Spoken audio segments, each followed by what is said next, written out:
کہ بڑے بڑوں سے بڑا ہے حسین کا اصغر،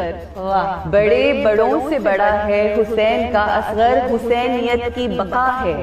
حسین کا اصغر۔ اور غرور کرتی تھی جس حرملا پہ فوج یزید، غرور کرتی تھی جس حرملا پہ فوج یزید، اسی پہ رن میں ہنسا ہے حسین کا اصغر۔ اور یزیدیت کو کھلونا بنا کے جھولے میں، یزیدیت کو کھلونا بنا کے جھولے میں ابھی بھی کھیل رہا ہے حسین کا اصغر۔ اور جو مانگنا ہے تو جھولے کی سمت آ جاؤ، جو مانگنا ہے تو جھولے کی سمت آ جاؤ، امیر کرب و بلا ہے حسین کا اصغر۔ اور آخر میں کہ قدم اٹھا نہیں پایا مگر یزید تیرے، قدم اٹھا نہیں پایا مگر یزید تیرے، قدم اکھاڑ گیا ہے حسین کا۔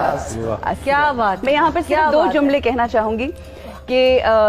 جب فرشتوں نے اللہ سبحانہ وتعالیٰ سے سوال کیا کہ یہ تو کیوں خلق کر رہا ہے اس کو، یہ فتنہ و فساد کرے گا، تو اس کا جواب آج سے 1400 سال پہلے جناب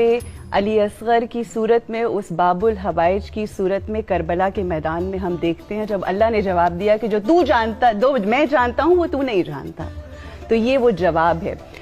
جناب علی اصغر نے ایک اور چیز بڑی خوبصورتی سے واضح کی کہ قد کا چھوٹا ہونا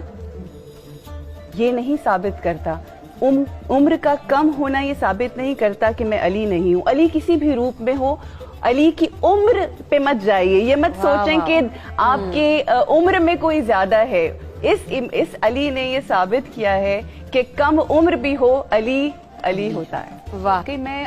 جناب علی اصغر کے حوالے سے جو یہ ذات ہے، 6 مہینے کا جو سن ہے، اس میں اگر ہم غور سے دیکھیں نا تو 3 لیسنز جو میری شعور اور عقل کے مطابق جو سمجھ آتے ہیں ویری کوئکلی، وہ 3 جو لیسنز ہیں وہ ضرور، کیونکہ آج کے دن اگر ہم کوئی لیسن نہیں لے کر گئے تو نامکمل ہو جائے گا آج کا دن۔ سب سے پہلی بات مسکراہٹ، وہ نہ صرف باطل کے چہرے کے اوپر، میں سمجھوں گی شیطان بزرگ کے چہرے پر طفل حق نے ایسا تماچا مارا کہ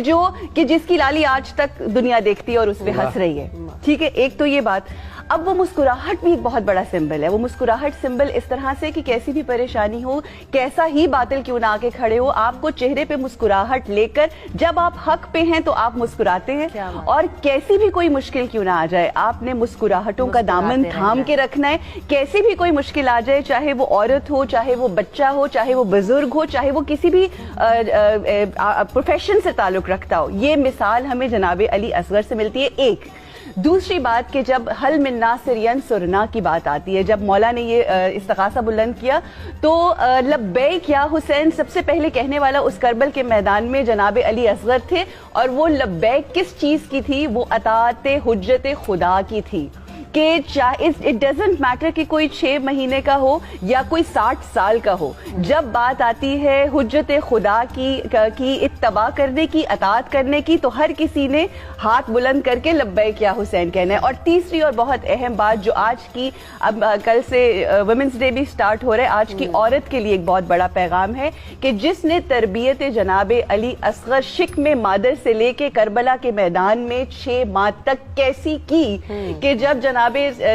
سغرا کی گود میں ہے مدینے میں اور نہیں آ رہے محبت کی وجہ سے، تو امام حسین آتے ہیں جناب علی اصغر کے پاس، کیا کہتے ہیں کہ ہمک کے چھوٹا سا جو بچہ ہے وہ ان کی گود میں آتا ہے، یہ تربیت مادر ہے۔ ایک لمحہ۔ دوسرا لمحہ کہ جس وقت آپ وہی حل من ناصر ینصرنا کی آواز کے اوپر، یہ بھی تربیت مادر ہے۔ اور اس کے بعد جب تیسرا مرحلہ، جب شہادت سے پہلے جب مولا کے ہاتھ میں ہے، تو کس طرح سے انہوں نے بلند ہو کے، یہ بھی ماں کی تربیت ہے، وہ جو تیر ہے وہ اپنے گلے کے اوپر لیا ہے۔ میں یہاں پر صرف چند لمحات اور لوں گی کہ جناب بی بی سکینہ علیہ السلام نے جناب سید سجاد سے پوچھا تھا کہ مختلف درجے ہوتے ہیں آپ کی پیاس کے، تو جو تیسرا درجہ امام سید سجاد جناب علی اصغر کی پیاس کا بیان کرتے ہوئے فرماتے ہیں کہ ایک درجہ ایسا آتا ہے پیاس کا کہ جب انسان کا منہ جو ہے وہ بند ہوتا ہے اور کھلتا ہے، بند ہوتا ہے اور کھلتا ہے، جس طرح سے مچھلی اپنے منہ کو کھولتی اور بند کرتی ہے، اور میرا جناب علی اصغر اس وقت پیاس کے اس درجے پہ تھا یہ ساری قربانی جو جناب علی اصغر نے دی اپنے والد محترم کے ہاتھ کے اوپر، یہ ایک سبق ہے اسلام کے لیے، یہ سبق ہے انسانوں کے لیے، یہ سبق ہے مسلمانوں کے لیے کہ کوئی بھی دور آ جائے، جب بات آتی ہے امام کی، جب بات آتی ہے ہادی برحق کی، جب بات آتی ہے رہنمائے ہادی ربانی کی، تو کس طرح سے ہمیں سب کو صرف چھوٹی سی ایک اور بات کرنا چاہوں گی، یہ ضروری بات وہ یہ کہ اگر یہ جو حسینیت کی جو قربانی ہے، یہ اگر وہ نیزے پہ سر جناب علی اصغر بلند نہ ہوتا تو کبھی جب باغی نعوذ باللہ کہا جا رہا تھا تو وہ چھوٹا سر ہی تھا، وہ سر صغیر ہی تھا کہ جس نے ہر کسی کو یہ بات بتا دی کہ یہ جو قافلہ جا رہا ہے یہ حق والوں کا قافلہ ہے۔